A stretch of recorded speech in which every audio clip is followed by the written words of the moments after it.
Busing! Busing! Di ba ikaw yung kajaming ni Papa na lalaki doon sa gitna ng palaya namin? Oo, bakit? Kasi, Busing, crush kita. Crush po kita. Opo, ikaw. Busing, crush kita.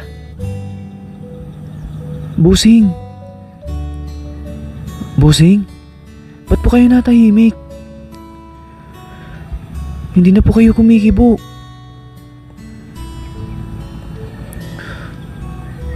Sinong hindi tatahimik sa sinasabi mo? Bakla ka ba? Kalalaki mong tao nagsasabi ka ng ganyan sa kapwa mo lalaki? Ano naman po? Nagsasabi lang ako ng totoo. Na-crush kita. Yun naman talaga nararamdaman ko para sa inyo eh. Ganoon. Sige, ayan na si Papa mo oh. Pupunta na siya dito oh. Sabihin mo yan dito sa harapan ni Papa mo. Kung talagang matapang ka. Sir Will, biglang tumakbo ang binata na anak ng kumpare ko na nagsabing crush niya raw po ako dahil padating na noon si Papa niya na kung saan po ako nakatayo at kinausap ako ni Papa niya noon. Anong nangyayari dito? Paring Alfredo, anong nangyayari dun sa anak ko? Bakit tumatakbo ng mabilis mula dito sa'yo? Wala yun pare. May sinasabi lang sa akin na madalian. Tapos biglang natakot kasi padating ka. Ano naman ang sinabi no na madalian sa'yo pare? Wala pare.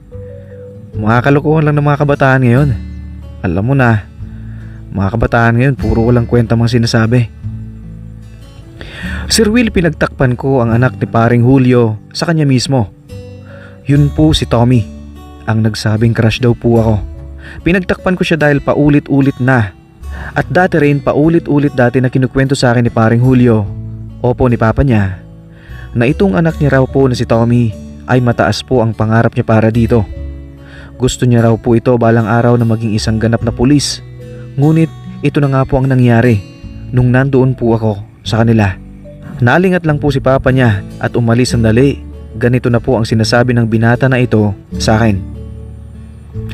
Ako pa mismo ang unang nakadiscover na itong anak ni paring Julio na panganay ay ganito po pala. Sa bawat gabi na tumatambay ako dito sa kumpare ko, hindi mo talaga mahahalata na ganoon ang anak niya. Pagkagaling ito sa school, maporma ito bilang isang lalaki. Subalit nagulat na lamang po ako nung araw na yon. Bigla na lamang po itong nagsalita ng ganoon sa harapan ko nung biglang umalis po ang papa niya na si paring Julio. Ako po pala Sir Will, si Alfredo Ibarra. Lalaking maglakad yon si Tommy. Opo, ang panganay na anak ni Julio. Sa pananalita, lalaking lalaki rin. Kaya nagulat na lamang po ako isang araw noong nandoon ako sa may puno ng santol.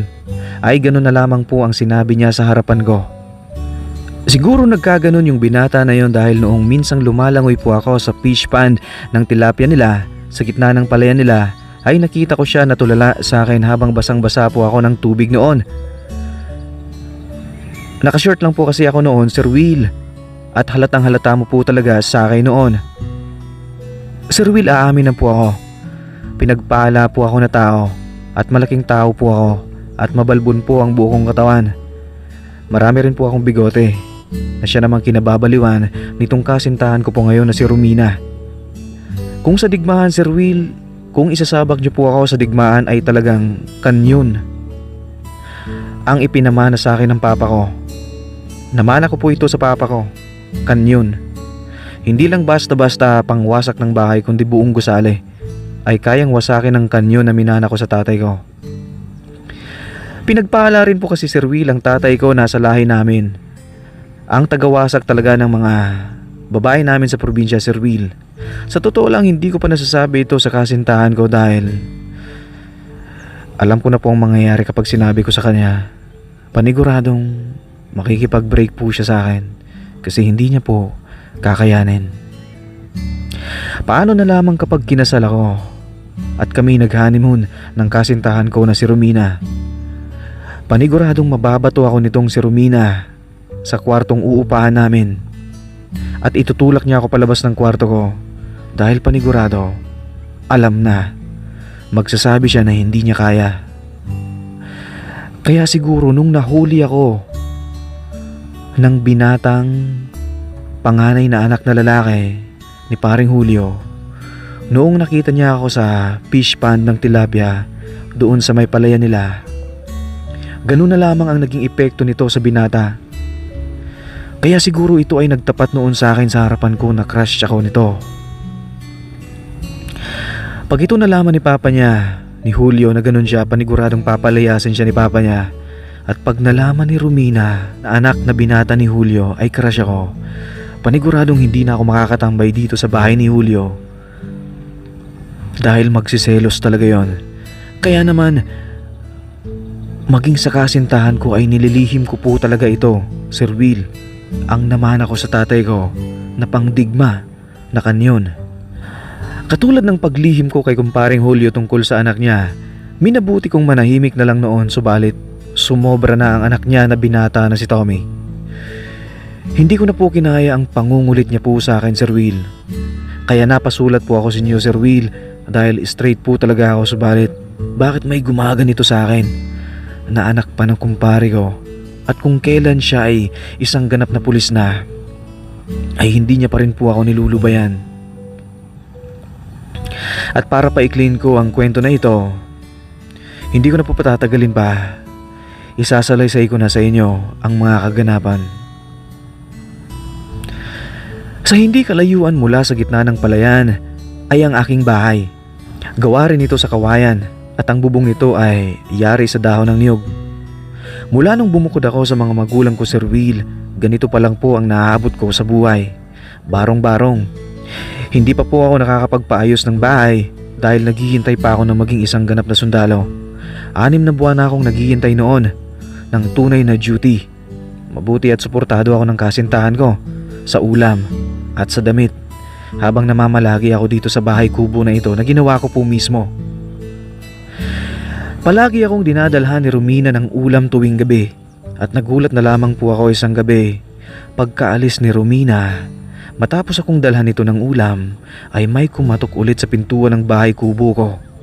Pagbukas ko po ng pinto ay si Julio na kumpare ko. Ako palang hinahanap nito. Si Tommy raw kasi na binata niyang anak ay may nangyari. Ano bang nangyari, pare, ha? Gabing-gabi ka na, bakit mo hinahanap sa akin ang anak mo? At sumagot si paring Julio ng ganito. Kasi pare, nung isang gabi, iyak nang iyak yung anak ko na yun. Paulit-ulit niyang binabanggit ang pangalan mo habang umiiyak yun sa may sapa sa tabi ng puno ng nara. Ano bang ginawa mo sa kanya? Ano bang nangyari sa kanya, ha? Wala naman akong ginawa sa kanya, pare, ha? Ano bang pinagsasasabi mo? Kasi pare, nilapitan ko siya at tinanong ko siya kung bakit paulit-ulit niyang binabanggit ang pangalan mo habang bato siya ng bato sa may ilog. Na halos parang baliw na siya doon. At ang sagot niya sa akin, ikaw raw ang may gawa kung bakit siya nagkakaganyon. Ano bang nangyari sa inyong dalawa? Ano bang ginawa mo sa kanya? Bakit nagkaganon ang anak ko na binata, pare, ha? Nag-away ba kayo? May nagawa ka bang kasalanan sa kanya? At nagkaganon na siya doon sa may ilog? Paulit-ulit kanyang tinatawag. Paulit-ulit niyang binabanggit ang pangalan mo sa tabi ng ilog na para siyang nababaliw na. Ano bang nangyari, Alfredo, ha? Ewan ko, pare. Wala akong alam dyan sa sinasabi mo, ha? Nananahimik ako dito sa bahay, oh. Bihira na nga ako tumambay sa bahay mo dahil busy ako. Yun na nga, eh. Bihira ka tumambay. Pero bakit hinahanap-hanap ka ni Tommy doon sa ilog? Ano ba talaga nangyari, ha? May alitan ba kayo na hindi ko alam? May kailangan ba sa iyong anak ko na hindi mo ibinibigay? Ano? Kailangan na hindi ko binibigay? Hindi naman ako nanghihiram ng damit pare sa anak mo. Wala akong atraso sa kanya. Kaya bakit mo sa akin ibibintang ang nangyayari sa kanya? Hindi naman kita binibintangan, pare. Ang sa akin lang naman, gusto kong mahanap ngayong gabi si Tommy. Mahal na mahal ko ang anak ko na yun. Siya lang ang pag-asa ko sa buhay ko. Gusto ko maging pulis siya. Iniingatan ko yun. Bakit bigla na lang siyang nawawala? Sandali pare ha. Magulos dili ka ha. Mahanap din natin yung anak mo. Oo na. Tutulong ako ngayong gabi maghanap. Umuwi ka muna at kumuha ng maliwanag na flashlight. Tutulungan kitang maghanap sa ilog at sa gubat. Ako naman didiretso na ako sa ilog ha. Sa ilog na sinasabi mo. Doon na lang tayo magkita pare ha. Sir Will, dumiretso po ako sa ilog nung gabi na yon. Subalit walang Tommy doon. Wala ang binata na anak ni kumpare. Nabigo kami at umiiyak si kumparing Julio na umuwi sa bahay nila. 2:00 ng madaling umaga na yon. Pagdating ko sa bahay ko, habang umiinom ako ng tubig nagulat po ako. Si Tommy, nasa may bintana sa kusina, tulala sa akin at nakakatakot po siya. Hoy Tommy, andyan ka lang pala. Anong ginagawa mo dyan? Nagulat naman ako sa'yo. 2:00 na ng madaling araw. Bakit ngayon ka lang nagpakita? Wika ako kay Tommy noon sa malumanay na boses kasi baka tumakbo siya at biglang mang-iwan. Baka bigla na naman siyang mawala at ayaw ko na pong umalis siya noon. Kaya pinagsabihan ko siya na parang malambing lang. Iyak nang iyak ang papa niya kakahanap sa kanya. Kaagad naman akong lumabas ng kusina para puntahan siya doon. Ngunit hindi pa ako nakakalabas ng kusina ay pumasok na siya sa bahay ko at dumiretso po siya sa may tulugan ko. At doon na nga po siya biglang nagtago sa kumot ko.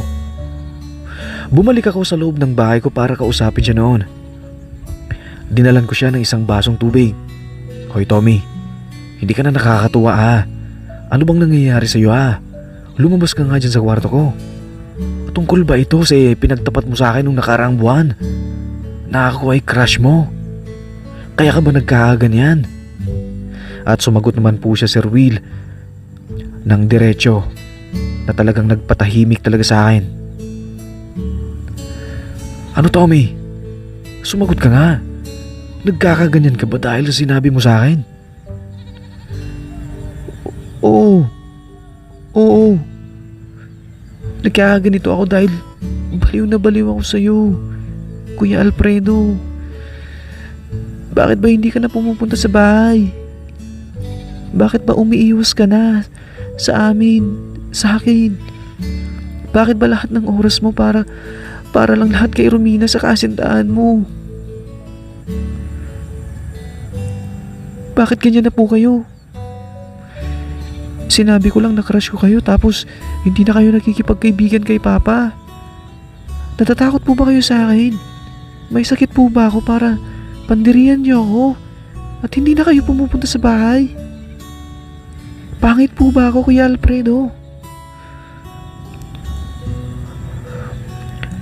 Sir Will, nilapitan ko si Tommy at nagsalita ako malapit na malapit sa kanya. Tommy, magulos dili ka nga. Wala akong sinasabi na ganyan tungkol sa'yo. Hindi ka pangit at lalong wala kang sakit at hindi ako nandidiri sa'yo. Hindi ako nakakapunta sa bahay ni Papa mo dahil madalas akong umaalis ngayon papunta sa bayan. May inaasikaso ako sa pagkasundalo ko. Malapit na akong maging ganap na sundalo. Kaya abala na ako. Kung ganun, hindi niyo po ako iniiwasan, Kuya Alfredo? Oo. Hindi ako umiiwas sa'yo. Tsaka wala naman sa akin yung sinabi mo nung 1 buwan. Kahit sinabihan mo ako ng crush mo ako, hindi yun big deal sa akin. Talaga po, Kuya Alfredo? Hindi kayo galit sa akin? At okay lang yun sa'yo? Oo nga. Tsaka sanay na ako sa mga maraming kagaya mo. Marami ako nakikitang kagaya mo sa bayan. Kaya normal na sa akin ang mga kagaya mo. Talaga po? So ayos lang talaga sa inyo na gustong gusto ko po kayo? Oo, ayos lang. Ayos lang. Pero hindi ibig sabihin na pwede ka nang lumapit sa akin ha. Diyan ka lang ha. Huwag kang lalapit sa akin ha. Tsaka umuwi ka na. Hinahanap ka na ni Papa mo. Sige na. Uwi ka na. Ayoko. Hindi ako uuwi. Gusto ko pong matulog dito. Matulog sa bahay mo, katabi kayo. Kahit ngayong gabi lang po. Payagan niyo po ako. Kuya Alfredo, mababaliw na po ako sa inyo.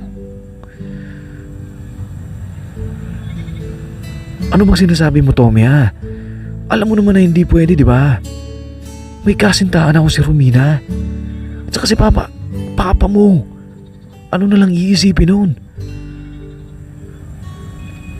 Paano pag biglang dumating dito si Papa mo at naabutan ka nandiyan ka sa kwarto ko? Paano pag bigla ang nakita ni Romina na natutulog ka dito katabi ko? Ha? Kung ganun po, dito lang po ako, Kuya Alfredo, matutulog sa ibabaw ng lamesa sa kusina ninyo. Okay lang po ba? Kahit dito na lang po ako at pagmamasdan ko na lang po kayo dyan sa tulugan nyo, sa kwarto nyo. Habang dito ako, masaya na po ako doon. Ngunit hindi talaga nagpaawat Sir Will, si Tommy. Hindi siya umuwi ng bahay niya. Humiga na ako noon sa kwarto ko at nagtalukbong na ako ng kumot. Subalit, sa paiglap-iglap na pagtingin ko sa kanya, nakikita ko siya na hindi siya natutulog. Tulala po siya sa akin at sa akin lang po siya nakatingin. Hindi po talaga ako sanay matulog na may taong gising na nakatingin sa akin. Hindi ako komportable. Baka kung anong mangyari. Baka pagtulog na ako ay bigla na lamang siyang unti-unting lumapit sa akin at kung ano pang mangyari. Kaya hindi talaga ako sanay na matulog na may nanunood sa akin habang tulog ako. Tsaka, pagtulog po kasi ako, Sir Will, hindi ko namamalayan. May gumigising po sa akin at ang halatang halata po yun kapag gising na. Kapag gising na po siya at ako naman ay tulog.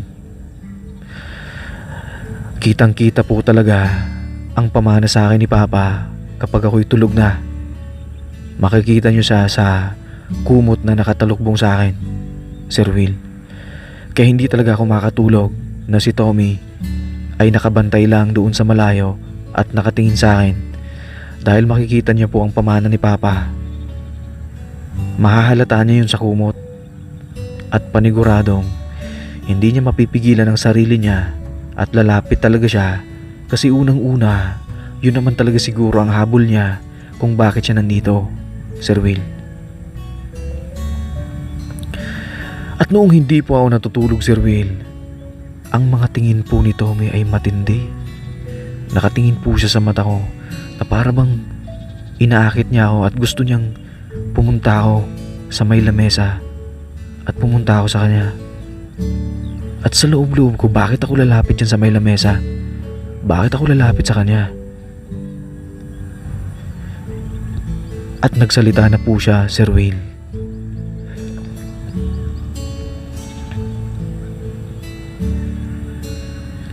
Kuya Alfredo, tara. Gusto niyo po? Kuya Alfredo, pwede po ako ngayon. Gusto niyo po? At tulala na lamang po ako nito, Sir Will, sa kanya. Hindi ko alam kung bakit ako natutulala sa kanya. Nahihypnotize ba ako ng binata na ito? Ano bang nangyayari sa akin? Bakit nakatingin lang ako sa kanya? Hindi ko maalis ang mata ko sa mata niya habang sinasabi niya na lumapit daw ako sa kanya. Yaya siya ng yaya sa akin. Kuya Alfredo,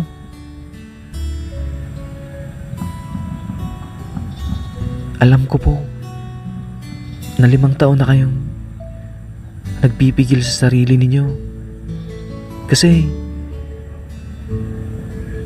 malaki ang respeto nyo sa kasintahan nyo na si Romina, di ba? Nadinig ko na kinukwento nyo kay Papa ko na kahit kailan sa 5 taon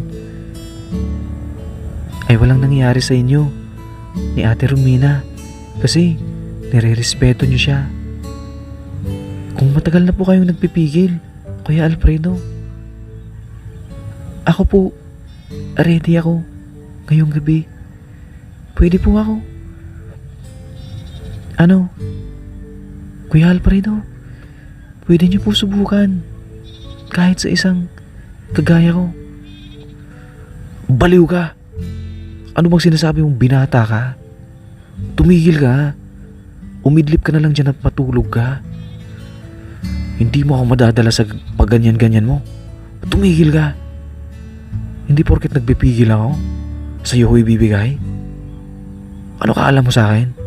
Pumapatol sa bakla? Tumigil ka. Magpupulis ka kung ano-ano naiisip mo.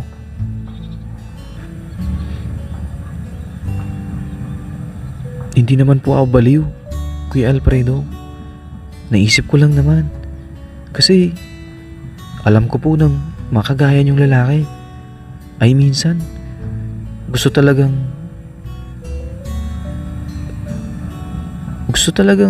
mapagbigyan ng sarili ninyo kahit minsan lang. Alam ko po na pumapantasya kayo sa mga babae. Pero andito naman po ako. Pwede ko pong ibigay ang pantasya ninyo na hindi kayang ibigay ng kasintahan nyo, Kuya Alfredo. Kaya, ano po? Tara, ako na lang po. Kaya ko po kayong paligayahin, Kuya Alfredo. Lumapit lamang po kayo dito sa may lamesa. Ako na po ang bahala sa lahat. Tumigil ka nga. Matulog ka na dyan kung gusto mo, pero hindi ako lalapit dyan. Alam ko kung anong binabalak mo. Ipagpapauna ko na sa'yo. Hindi ako pumapatol sa mga kagaya mo ha. Babae ang hanap ko ha. Hindi kagaya mo. At dito na nga po natahimik si Tommy. At unti-unti po siyang umiyak, Sir Will. At noong umiiyak na po siya na sobrang lakas, para siyang nawawala ng hininga sa pag-iyak niya. Putol-putol. Nataranta ako kung paano siya patitigilin dahil baka biglang dumating si kumparing Julio noon. At baka maabutan siya sa bahay ko na umiiyak. At baka isipin ni kumpare na itinatago ko lang pala siya dito sa bahay ko. Baka isipin ni kumparing Julio na may ginagawa pala kaming masama na hindi maganda, kaya siya umiiyak. Sir Will, gulong-gulo na po ang isip ko noon. Hindi ko alam kung paano patitigilin si Tommy sa pag-iyak.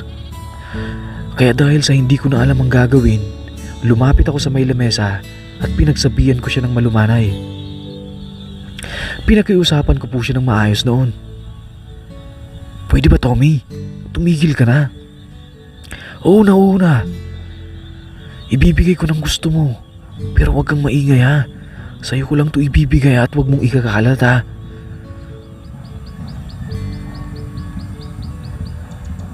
At tumigil na nga po siya sa pag-iyak, Sir Will, pagkasami ko noon na ibibigay ko na sa kanya ang gusto niya pero wag niyang ipagkakalat. Pesteng binata na ito. Hindi nga ako pumapatol sa mga bakla sa bayan, subalit sa kanya lang pala ako bibigay. Naloko na. Pero may ibinilin po ako sa kanya, Sir Will. Ikaw, Tommy ha. Kung ano man ang makikita mo pagbukas mo ng regalo ngayong gabi, ay wag mong sasabihin kay Romina. Hindi niya alam na ako ay may ganito katindi na panlaban sa digmaan. Manatili itong sekreto sa iyo ha. Kung ano man ang makikita mo ha. Opo, Kuya Alfredo. Yan lang naman po talaga ang pinakahangad ko sa buong buhay ko eh. Kaya nga po halos mabaliw na ako nung hindi na po kayo nagpapakita sa bahay namin. Pangako ko po, magugustuhan niyo po ang gabi na ito, Kuya Alfredo, at hindi niyo po makakalimutan ang mga sandali na magaganap sa gabing ito. Tara na po, lumapit na po kayo dito. Ako na po bahala sa lahat. Bubuksan ko na po ang regalo ninyo sa akin. At lumapit na nga ako sa kanya, Sir Will, upang ialay ang sarili ko sa kanya. Dahil ewan ko ba, siguro dahil sa 5 taon na rin akong nag-aantay kay Romina sa mga sandali na kagaya nito, ay wala eh. Nalihis ako ng landas. Sa ibang tao ko na ibigay. Siguro inip na ako kakaantay kay Romina. Hindi niya naman kasi binibigay sa akin ang nais ko. Kaya siguro nung gabi na ito ay naisip ko na dito ko na lang po ibigay sa binata na anak ng kumpare ko na si Julio. Ito. Kasi uhaw na rin talaga ako, Sir Will. Gutom na ako sa sobrang tagal ko ng paghihintay kay Romina. Siguro punong-puno na po talaga ako. Kaya nung gabi siguro na yon ay bumigay na nga ako para lang sa isang kaligayahan na pansamantala. Isang kaligayahan na baka kaya namang ibigay ni Tommy. Isang pagbabaka sakali. At hindi nga po ako nagkamali. Namalayan ko na lang na ako ay nasa alapaap na. Pagbukas niya ng regalo, kasama ko ang pagsakay ko noon sa ulap sa himpapawid. Kasabay ng pagbukas ni Tommy ng regalo, Sir Will.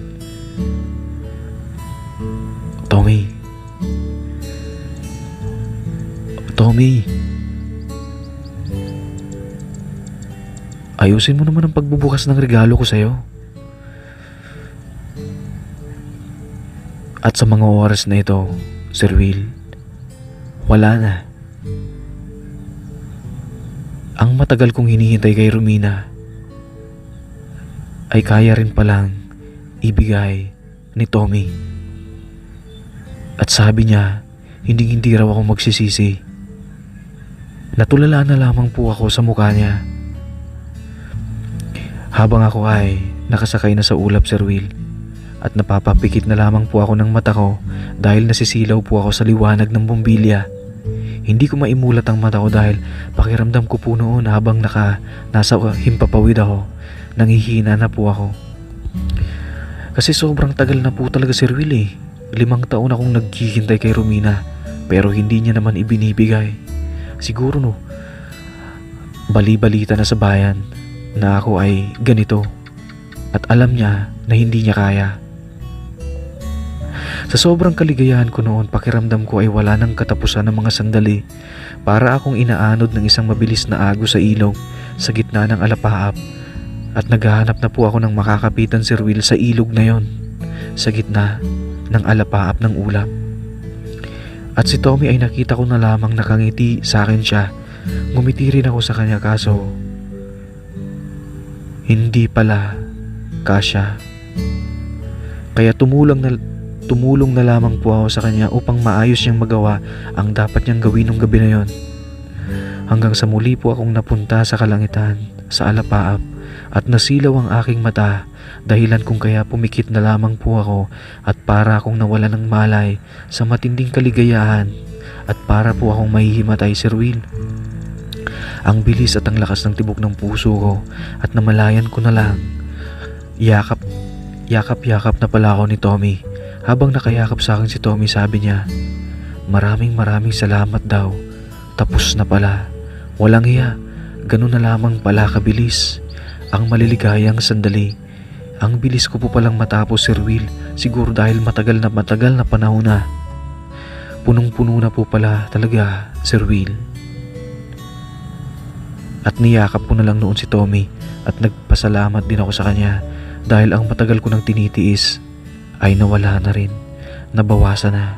Sa wakas, ang matagal nang naipon sa akin na malaulap na talaga, parang ulap na kaputi, iyon, Sir Will.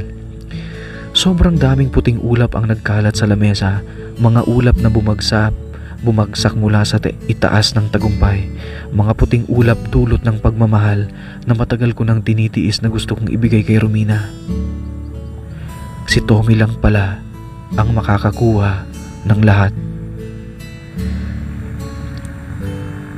At sa sobrang pagod ko, natulog na ako sa kwarto ko kasama siya. At pagkagising sa umaga, Tommy, umuwi ka na. Umaga na. Tama na ang pagyakap mo sa akin, bumangon ka na. At baka dumating si Romina dito bigla. Makita ka dito, sige na. Bangon na, uwi na sa inyo. Alas 5 na pala ng umaga, Sir Will. Umalis sa bahay ko ang gwapo na binata na yon, na anak ni kumparing Julio. Sir Will, hindi ako makapaniwala. Napagbigyan ko si Tommy sa maling panahon. Natalo ako ng tukso. Mahirap pala kapag matagal ka nang naghihintay sa babae.